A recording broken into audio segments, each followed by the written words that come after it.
Hi, I'm Amy. Thank you for tuning in. September actually ended up being a really good reading month for me. Even though I had quite a tight deadline to get my book to my agent, I managed to do that at the beginning of September. And then I had a couple of weeks where I was doing some other writing projects and I had time to do some reading before it came back, and I was able to get started on my edits for Mina and the Undead book 2.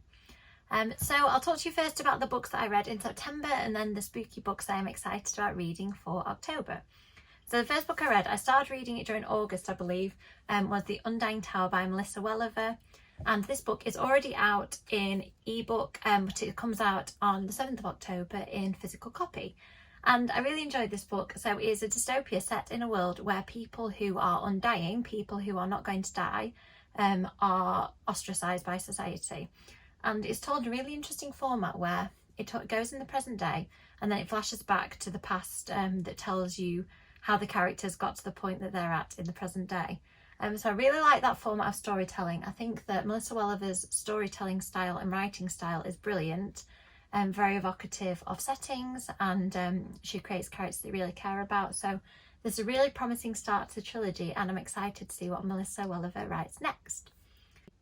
Another book that I read in September was Truly Devious by Maureen Johnson. I ended up actually reading book 1 and 2 that month because I absolutely loved the first book, and I even started on the third book in the series as well. So Truly Devious is set in a boarding school which is for teenagers who are incredibly gifted, and the main character Stevie is known for her detective skills. She gets a place in the school because she wants to solve the crime that happened at Ellingham Academy in the 1930s, where the owner of the school had tragically, his wife and child were kidnapped. Nobody's ever been able to solve the mystery, and Stevie decides that she's going to do it. So I think there are loads of strengths of this series, but for me the characters are absolutely fantastic. I think their backstories are so well fleshed out, they're really well drawn, and they just feel like real people. I like the fact that it feels like a really representative cast with people from lots of different backgrounds. And I also thought that another strength is the scene setting. So the atmosphere and the location of Ellingham Academy is absolutely just so evocative.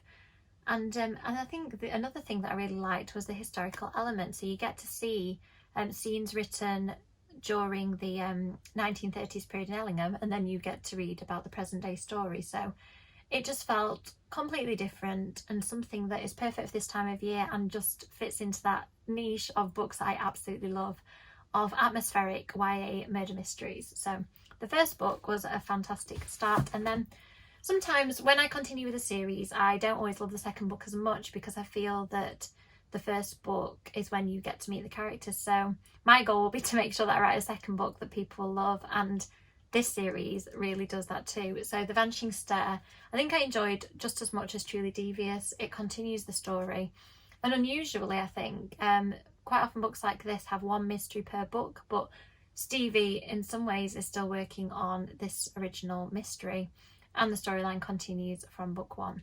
So really enjoyed The Vanishing Stare, and I've just started the third book in the series and it is just as good, and I can't wait to see how it all will be tied up. The next book I read this month was Vampire's Heart and Other Dead Things by Margie Fuston. As soon as I heard it was a vampire book set in modern day New Orleans, I had to read it. And I love, as anybody who knows me knows, I love New Orleans. I love the mythology and spooky locations. This book captures those things absolutely brilliantly. It's very evocative of the place, and you really get a sense of the food people eat, the stories people love to tell. But it has a slightly different angle. I think the vampire books I read are often quite light and sort of more focused on the murder mystery aspects. This one is about a girl who goes to New Orleans because her father is dying. And in this world, people believe that vampires are real, but they've disappeared from public view. And she wants to see if she can find a vampire to save her father's life. So that gave it a real contemporary YA feel, that she's actually got genuine grief and problems that she's working through, at the same time as experiencing the city for the first time and trying to find a vampire. So a fantastic read. I would really recommend this for the spooky season or any time. Last book I read in September was Win, Lose, Kill, Die by Cindy Murphy. I was really lucky to get an early copy of this book because it doesn't come out until January 2022. I loved Last One to Die, which came out in January 2021, and I'm happy to say that I enjoyed this one just as much. So it's quite different from Last One to Die because that one is paranormal, but like Last One to Die, Win, Lose, Kill, Die delves a little bit into history, and that's something that I really, really like in a mystery book. So let me tell you a bit about it and then I'll tell you what I thought. So it is set in a boarding school which has a secret society, and people who are head girl or are in line to be head girls start being murdered. And I always love a boarding school setting. I like a secret society. And this book, without giving too much away, ticks so many boxes of things that I enjoy. And the mystery is great. It's really compelling. It's one of those books that I thought I knew what was going to happen. I was completely wrong, which I always love a book that can test me. And I would strongly recommend it if you're looking for a great mystery and you want that kind of dark academia, secret society, boarding school feel. It is a great choice. So next I'm on to my October reads. I think this is one of my favourite months of the year for reading because I always try and lean into that spooky feel, and luckily lots of publishers have sent me books this month, so I'll mention those as we go through the pile. And I tried to choose a real range of books. I'm also going to try and do my first reading vlog based on one of these books this month, so we'll have to see how that goes in one of my future videos. So one of the first books I'm going to read, it's a really big volume, is Uzumaki by Junji Ito. I've read a lot of Junji Ito's short story books, and this will be my first sort of novel length book. I think it is one complete story.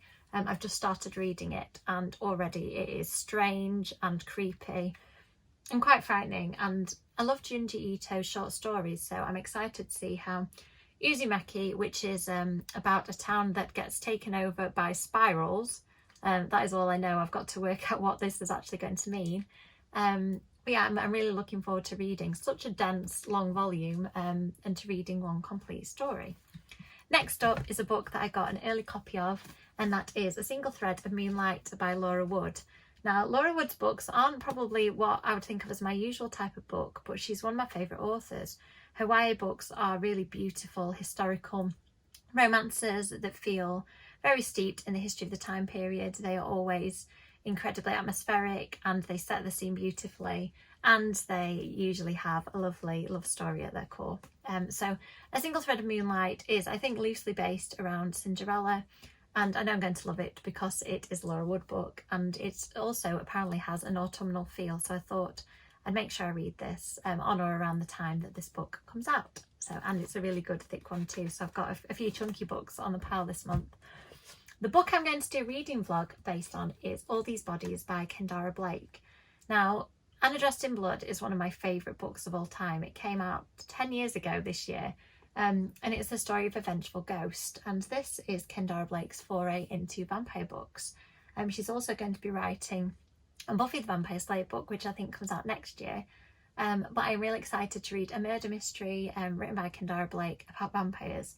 And it's also set in the 1950s, so I think there's lots of elements that'll be really exciting and fairly short one, so I thought it'd be really good to do a reading vlog based on this and to give my reactions as I go. Another book on my TBR this month is Bunnicula, so this is completely different from the other things on my list. It's for younger readers and it is about a rabbit who is also allegedly a vampire. And this is a brand new edition of a book. It originally came out in the 1970s and Scholastic are rebranding it, and they sent me this lovely shiny red copy. So I'm excited to read something a bit fun, and this is the first 2 books in the Bunnicula series, so I'm sure I'll be picking up the other volumes as well. Next up is another book I was sent by a publisher, and this one was by Hotkey Books. The sequel to Perfectly Preventable Deaths is about to come out, so I've been sent the first book and the next book in the series. I haven't read this one yet, so I thought I'd get to Perfectly Preventable Deaths and then probably read the next one next month. So I don't know much about this book, so I'm going to read the blurb. 16-year-old twins Maddie and Caitlin have moved to Ballyfran, an isolated peculiar town in the mountains, a place where for generations teenage girls have gone missing. Caitlin has always been the confident one, and Maddie is used to being in her shadow. But in Ballyfran their paths divide as Caitlin falls in love and Maddie begins to discover powers she never knew she had. Maddie will have to find something hidden deep within her if she's going to prevent her sister losing more than her heart to this strange town. But there's no compass for the human heart, and what feels right might be more dangerous than either sister realises. There's no such thing as safe in Ballyfran. That sounds so cool. I remember when this came out thinking it sounded brilliant, and then it's one of those things that just slid down my TBR pile. So I'm excited to get to that in this spooky season. And there is one more book on my list, which is not super spooky, but it's one that I've been sent by Walker Books, and Lauren James is another author who I really love. So I knew that I had to get to her next book as soon as possible. This one is called Green Rising, and it is about teenagers who start growing plants from their bodies, and they end up using their abilities to do positive things for the planet. And it's very much a book about the climate catastrophe that we are currently living in, and if it's anything like Lauren James's other book, it'll be very much an uplifting take on a difficult subject, and I really like the way Lauren James does that. So quite a varied pile of books this month. I'm really excited to get to them. I hope I managed to read them all. Looking at the stack, I've been quite ambitious with my reading. I started opening a Disney package this morning, and I realised that it actually might be fun to do an unboxing. So usually at this time of year, I have a look on the Disney website to see what Halloween stuff they've got in. And this year there was so much great stuff, I decided to spend some of my birthday money and get some really cool Halloween things. So there's a couple of things for me, a couple of things for my little boy, and I'm excited to share and to see what we have got. So the first thing I can see right in the top of the box is Mickey Halloween edition. I thought that a Dracula Mickey, to expose my 18-month-old to Dracula and vampires in a cute and friendly way, I thought this would be really nice. Oh, he's all wrapped up. So this is the new Halloween edition, and if you want, you can personalise it to your name or child's name, which I thought was really cute. So that's the first purchase. Other thing I got for my little boy was this pumpkin, which you can also personalise with a child's initials or your own initials, and it has got Chip and Dale inside, which, oops, I think I'm going to enjoy as much as he is, to be honest. I've always liked Chip and Dale, and I like the fact that you can get them out and you can present them with the pumpkin. So another really cute item on the website at the moment. Next, I went for something for the house.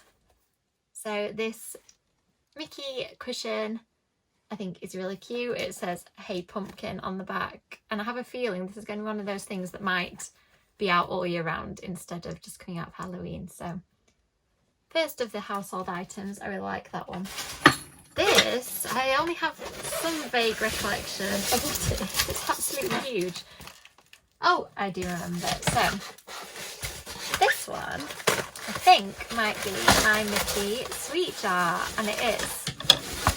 This was probably the most expensive item. Sorry, all the rustling. This was probably the most expensive item that I bought, and I can see why, because it is made of porcelain, I think. It says "Trick or Treat" on the back, and I like the fact that it looks like a pumpkin and you can put your sweets inside. You could maybe put a candle inside if you're not going to light it, because there's nowhere for the smoke and the heat and everything to come out. But yeah, I really like this. Although it was quite pricey, I think it is worth the money. It feels really, really good quality. Next, we have something else in a box, and this one I have forgotten what it is, so it'll be interesting to see.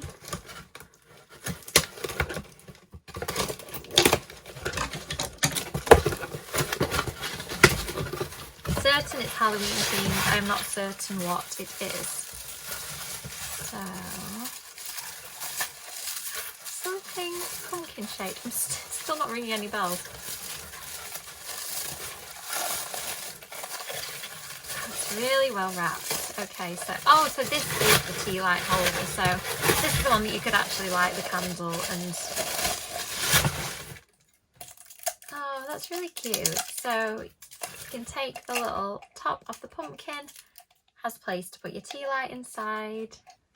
I love that. That's really cute. Again, I can't bring myself to put these away. I don't think that I think these might stay out all year round. So yeah, that's a really, really nice purchase. And there's one more thing. This is probably the thing I'm the most excited about. So it's a Halloween wreath. And it's Nightmare Before Christmas themed. So my favourite Disney brands, Disney characters are from Nightmare Before Christmas. So that is really cool. I love it. I think I might hang that on my office door year round. Maybe not put it outside because it's so nice. And I think that I can keep it pristine if I just hang it inside. So, oh, I'm really pleased with those Disney purchases. I hope you enjoyed getting a little insight into some of the things that I like and the ways I'll be making my house feel like Halloween. Just before I finish the video, I've got a little bit of news. So I've been teasing for a little while that I've got some exciting things happening over Halloween, and I can now finally reveal, because we've started talking about on social media, that I've put together a spooky convention for young adult readers, and this is called KillerYAcon. A few authors and I have organised it, and it's going to be focusing on books that have a spooky feel. And in the week up to Halloween we will have panel events, we'll have author interviews, and lots of other things like giveaways and readings. So I'm really excited. It will be really accessible because it's all free, all online, and it is available on, parts of it will be on my YouTube channel, and I'm going to premiere them, so they will be at a time that I will announce in advance, and people will be able to get chatting in the chat box. And the other content will be on the UK Way Books Instagram live channel, so you'll be able to, if you follow both of us, you should be able to get all the content and follow the hashtags for KillerYAcon, and you won't miss anything. We've got some great authors lined up, which we'll be announcing in the next few weeks. Thank you so much to everybody who's watching. Thank you for the continued support. It's been lovely to see my channel continue to grow, and I feel like I'm getting to know a lot of people in the horror community and in the book community through doing this channel. So thanks so much. Thank you.